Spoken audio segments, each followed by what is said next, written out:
avant l'aube de la civilisation occidentale, la science du langage écrit et la spiritualité n'étaient pas dissociées.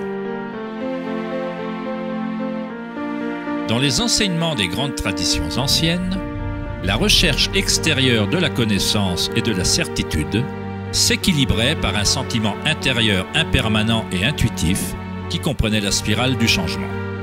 Alors que la pensée scientifique dominait davantage, que les informations se multipliaient, nos systèmes de la connaissance ont commencé à se fragmenter. Spécialisation accrue équivalait à réduire le nombre de personnes capables de voir l'ensemble, de ressentir et de deviner l'esthétique du système en tant que tout. Personne ne demandait « Est-ce bon pour nous de penser autant ?»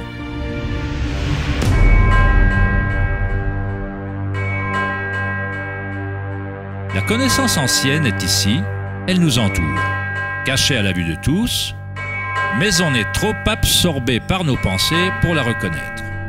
Cette sagesse oubliée est la voie qui restaure l'équilibre entre l'intérieur et l'extérieur, le yin et le yang, entre la spirale du changement et le calme dans notre cœur.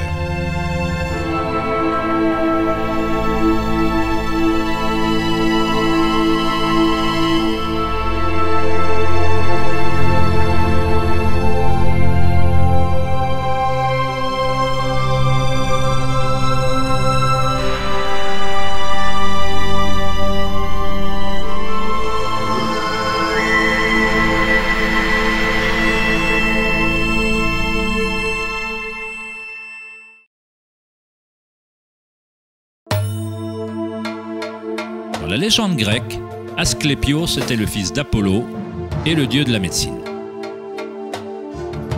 Sa sagesse et ses talents de guérisseur étaient sans égaux, et on dit de lui qu'il découvrit le secret de la vie et de la mort elle-même. Dans la Grèce antique, les temples de la guérison d'Asclépios reconnaissaient le pouvoir de la spirale originelle, qui est symbolisée par le bâton d'Asclépios. On dit d'Hippocrate, le père de la médecine, dont le serment constitue encore le code moral de la profession médicale, qu'il fut formé dans un temple d'Asclépios. Ce symbole de notre énergie évolutionnaire reste à ce jour le logo de l'American Medical Association et d'autres organisations médicales de par le monde. Dans l'iconographie égyptienne, le serpent et l'oiseau représentent la dualité ou la polarité de l'énergie évolutionnaire du monde.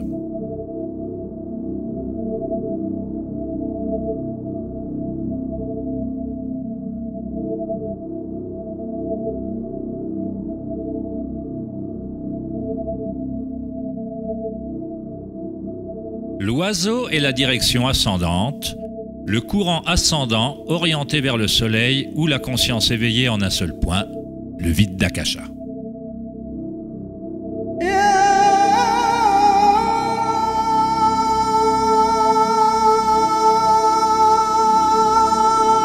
Les pharaons et les dieux sont dépeints avec l'énergie éveillée par laquelle le serpent de Kundalini remonte l'épine dorsale et transperce l'ajna chakra entre les yeux. Cela se réfère à l'œil d'Horus. Dans la tradition hindoue, le bindi représente également le troisième œil, le lien divin à l'esprit.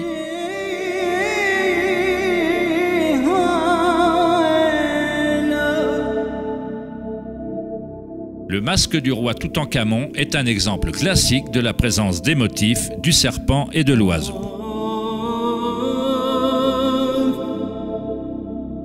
Les traditions mayas et aztèques associent le motif du serpent et de l'oiseau en un seul dieu, Quetzalcoatl ou Kukulkan. Le dieu du serpent ailé représente la conscience évolutionnaire éveillée, ou Kundalini éveillée. La personne qui éveille Quetzalcoatl en lui est une manifestation vivante du divin. On dit que Quetzalcoatl, ou le serpent énergétique, reviendra à la fin des temps.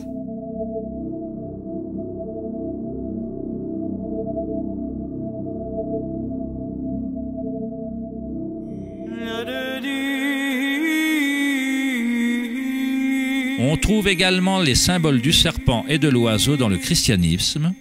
Il se peut que leur véritable sens soit plus codé, mais ils signifient la même chose que dans d'autres traditions anciennes.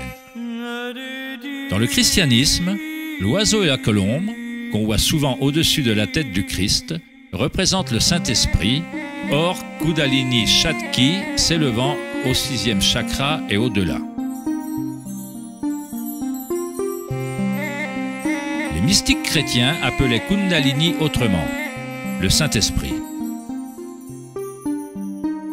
Il est dit dans Jean 3, 14, « Et de même que Moïse éleva le serpent dans le désert, de même faut-il que le Fils de l'homme soit élevé. » Jésus et Moïse ont éveillé leur énergie de Kundalini, amenant leur conscience éveillée vers les forces reptiliennes inconscientes qui incitent aux désirs humains.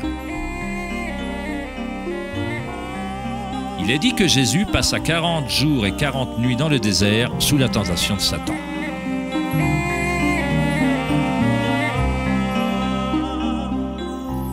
De même, le Bouddha fut tenté par Mara, alors qu'il était assis pour atteindre l'illumination sous l'arbre de la Bodhi ou l'arbre de la sagesse.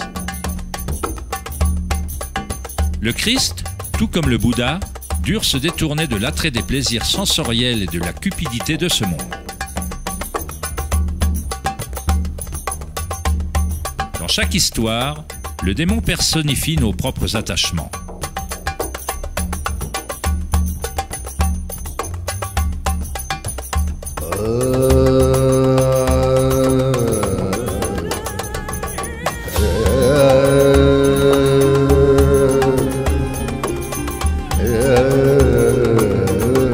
Si on lit l'histoire d'Adam et Ève à la lumière des traditions védiques et égyptiennes, on constate que le serpent gardant l'arbre de vie est Kundalini.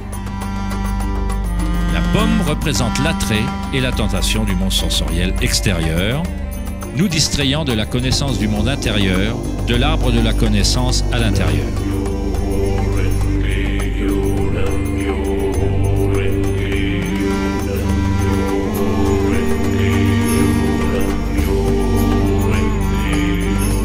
L'arbre est simplement le réseau de nadis, ou les méridiens énergétiques en nous-mêmes, qui forment littéralement des structures en forme d'arbre à travers le corps.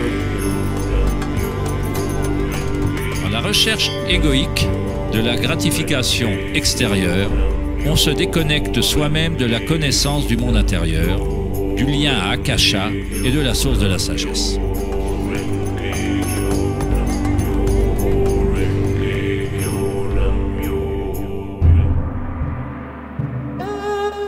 On peut interpréter bon nombre des mythes historiques du monde sur les dragons comme des métaphores des énergies intérieures des cultures dans lesquelles ils sont incarnés. En Chine, le dragon est toujours un symbole sacré représentant le bonheur.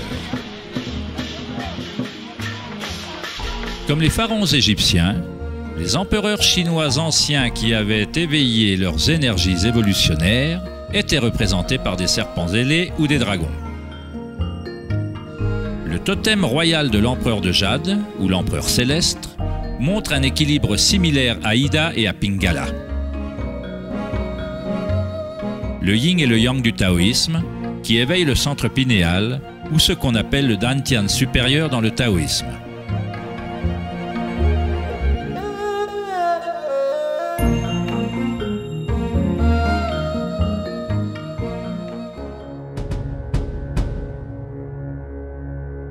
La nature abonde en différents mécanismes de détection et d'assimilation de la lumière.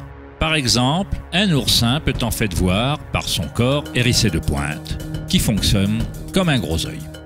Les oursins détectent la lumière qui atteint leurs épines et ils comparent l'intensité des rayons pour se faire une idée de leur environnement.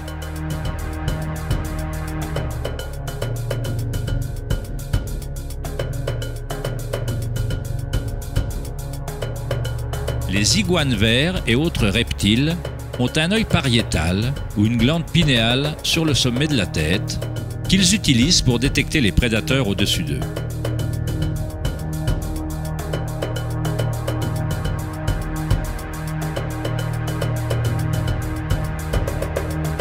La glande pinéale humaine est une petite glande endocrine qui qui sert à réguler les rythmes d'éveil et de sommeil. La glande pinéale est sensible à la lumière, bien qu'elle soit profondément ancrée à l'intérieur de la tête. Le philosophe Descartes reconnut que la région de la glande pinéale, ou le troisième œil, était le lien entre la conscience et la matière. La quasi-totalité du corps humain est symétrique. 2 yeux, 2 oreilles, 2 narines, même le cerveau a 2 hémisphères. Mais il y a une région dans le cerveau qui n'est pas réfléchie. C'est la région de la glande pinéale et de la périphérie du centre énergétique. Physiquement, la glande pinéale forme naturellement des molécules uniques comme la DMT. La DMT se forme également de façon naturelle au moment de la naissance et de la mort, faisant littéralement office de passerelle entre le monde des vivants et celui des morts. La DMT se produit de façon naturelle en état de profonde méditation et de samadhi ou par des substances entéogènes. Par exemple, en Amérique du Sud, on utilise l'ayahuasca dans les traditions chamaniques pour lever le voile entre les mondes intérieurs et extérieurs. Le mot même de pinéal a la même racine que la pomme de pin, car la glande pinéale présente un modèle de phyllotaxie spirale similaire. Ce modèle, également connu sous le nom de modèle de fleur de vie, est fréquent dans les œuvres d'art anciennes dépeignant des êtres illuminés ou éveillés. Dans les œuvres d'art sacrées, la pomme de pin représente le troisième œil éveillé. Une conscience qui dirige le flot d'énergie évolutionnaire en un seul point.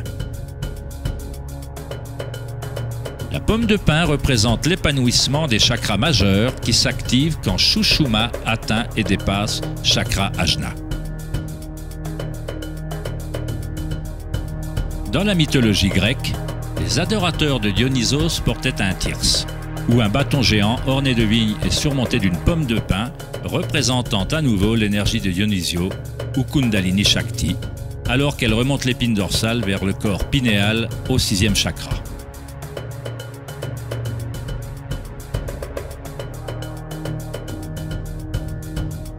Au cœur du Vatican, on pourrait s'attendre à une sculpture géante de Jésus ou de Marie. Mais à la place, s'y trouve une statue géante de pomme de pin. Ce qui indique que dans l'histoire chrétienne, il se peut qu'on ait eu connaissance des chakras de Kundalini, mais pour une raison ou une autre, on en a caché l'existence aux masses. L'explication officielle de l'Église est que la pomme de pin est un symbole de régénération et représente la nouvelle vie dans le Christ.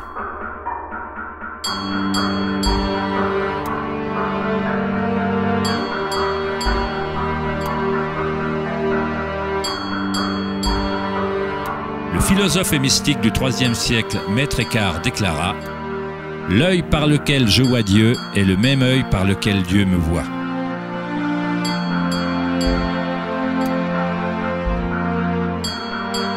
Dans la traduction de la Bible du roi Jacques, Jésus déclara « La lumière du corps, c'est l'œil. Si donc ton œil est net, ton corps tout entier sera plein de lumière. »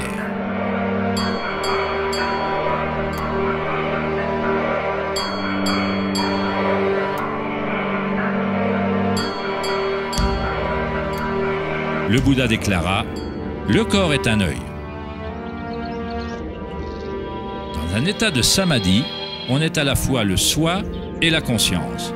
Nous sommes l'univers conscient de lui-même.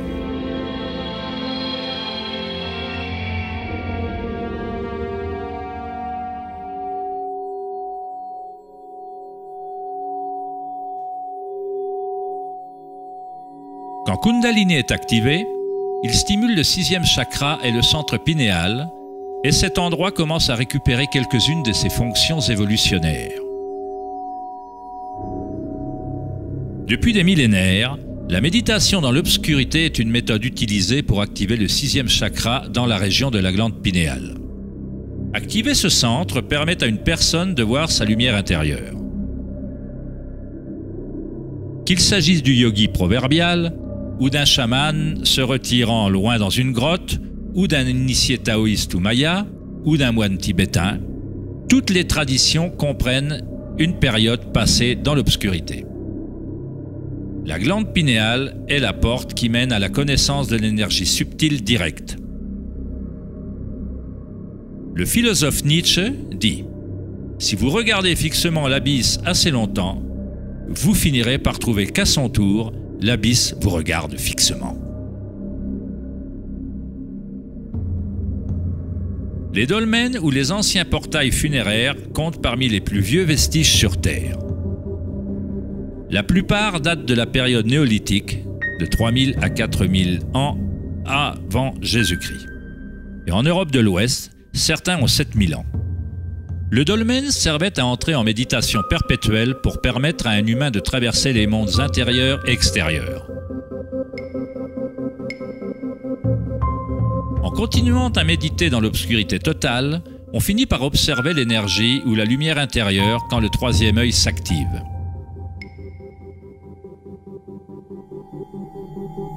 Les rythmes circadiens gouvernés par le soleil et les canaux lunaires ne contrôlent plus les fonctions du corps et de nouveaux rythmes s'installent.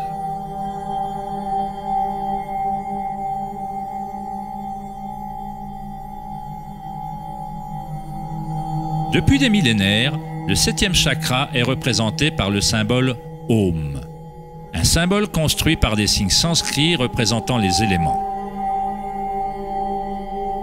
Quand Kundalini dépasse le 6e chakra, il commence à créer un halo énergétique. Dans toutes les parties du monde, on trouve régulièrement des halos dans les peintures religieuses de traditions différentes.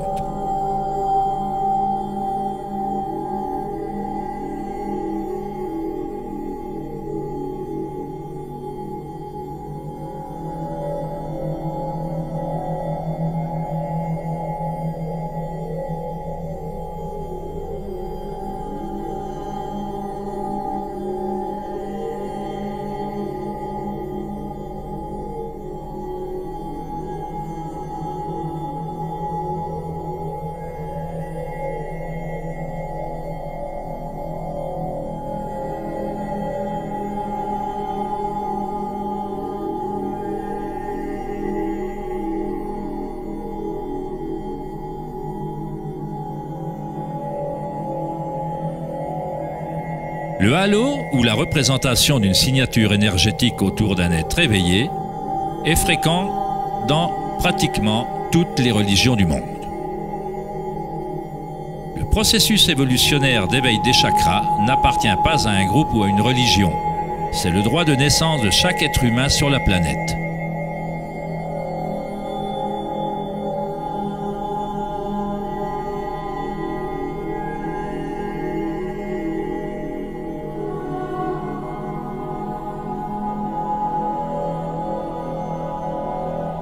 La couronne chakra est le lien au divin, ce qui dépasse la dualité, au-delà du nom et de la forme.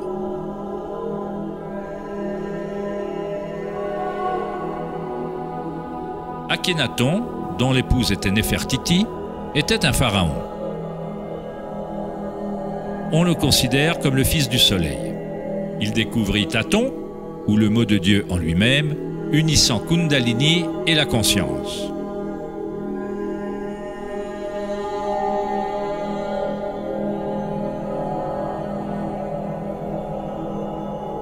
Dans l'iconographie égyptienne, la conscience éveillée est une fois de plus représentée par le disque solaire observé au-dessus des têtes de dieux ou d'êtres éveillés.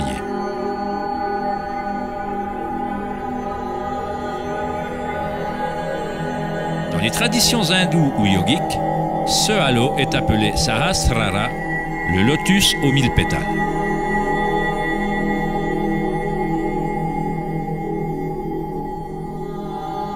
Le Bouddha est associé au symbole du lotus. Le modèle phyllotaxique est le même que celui qu'on trouve dans un lotus en fleurs. C'est le modèle de la fleur de vie, la semence de vie. C'est le modèle fondamental qui convient à toutes les formes. Il s'agit de la forme de l'espace lui-même ou d'une qualité inhérente à Akasha.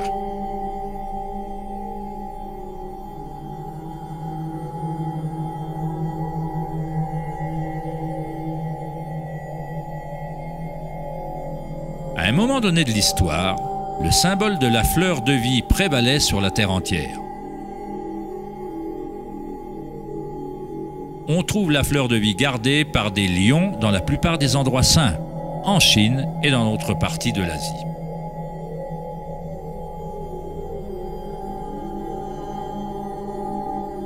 Les 64 hexagrammes du Yi King entourent souvent le symbole du yin et du yang, ce qui est une autre façon de représenter la fleur de vie. La base géométrique de tous les solides platoniques se trouve dans la fleur de vie. Fondamentalement, toute forme qui peut exister. La fleur de vie ancienne commence par la géométrie de l'étoile de David ou de triangles pointant vers le haut et vers le bas, ou ce qui serait un tétraèdre en 3D. Ce symbole est un yantra, une espèce de programme existant dans l'univers, la machine qui crée notre monde fractal. Yantra est utilisé comme méthode pour éveiller la conscience depuis des millénaires. La forme visuelle de yantra est une représentation extérieure du processus intérieur d'un développement spirituel. C'est la musique cachée de l'univers révélée, comprenant des formes géométriques entrecroisées et des modèles d'interférence.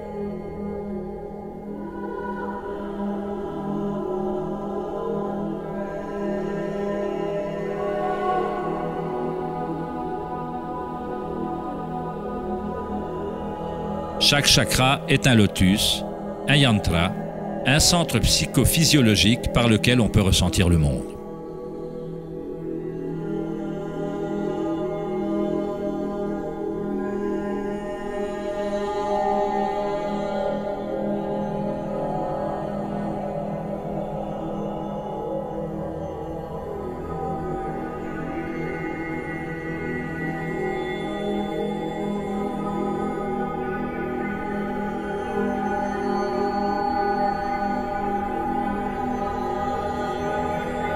Un yantra traditionnel, tel qu'on peut le trouver dans la tradition tibétaine, est investi de nombreux sens qui incorporent parfois une cosmologie et une vue complète du monde.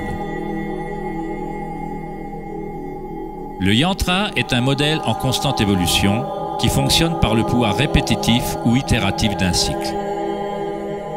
Le pouvoir du yantra a pratiquement disparu dans le monde contemporain parce qu'on ne recherche que la forme extérieure et qu'on ne relie pas intentionnellement nos énergies intérieures.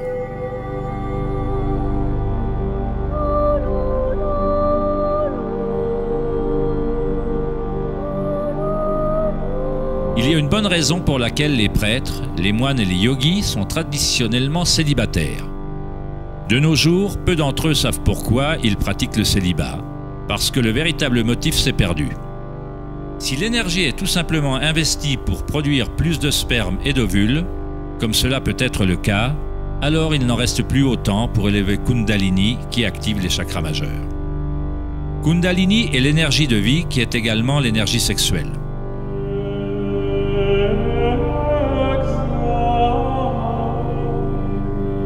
En concentrant moins la conscience sur les pulsions animales et plus sur les objets réfléchis des chakras majeurs, l'énergie remonte l'épine dorsale vers ses chakras.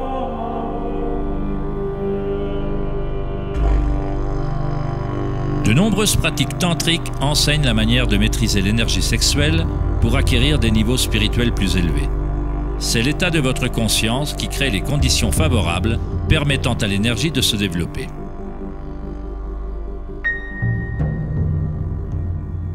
Il ne faut pas longtemps pour accéder à l'état de conscience. Comme le dit Eckhart Tolle, la conscience et la présence se passent toujours dans le présent. C'est en essayant de faire bouger les choses qu'on crée une résistance à ce qui est. Ôter toute résistance contribue au développement de l'énergie évolutionnaire.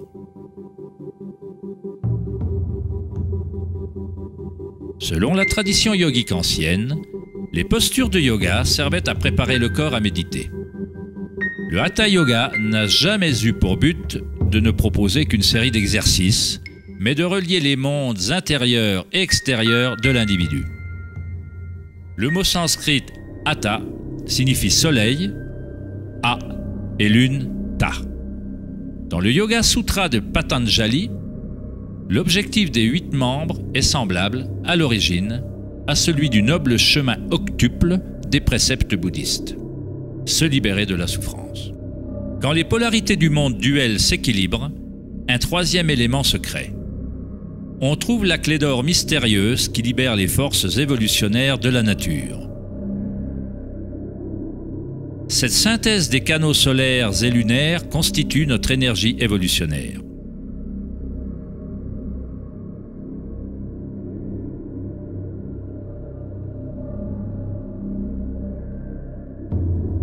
Un individu qui équilibre les forces intérieures-extérieures permettant à Kundalini de s'éveiller naturellement est rare. Parce que de nos jours, les humains s'identifient presque exclusivement par leurs pensées et par le monde extérieur.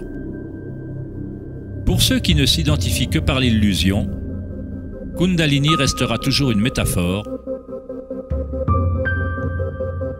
une idée, plutôt qu'une expérience directe de l'énergie et de la conscience personnelle.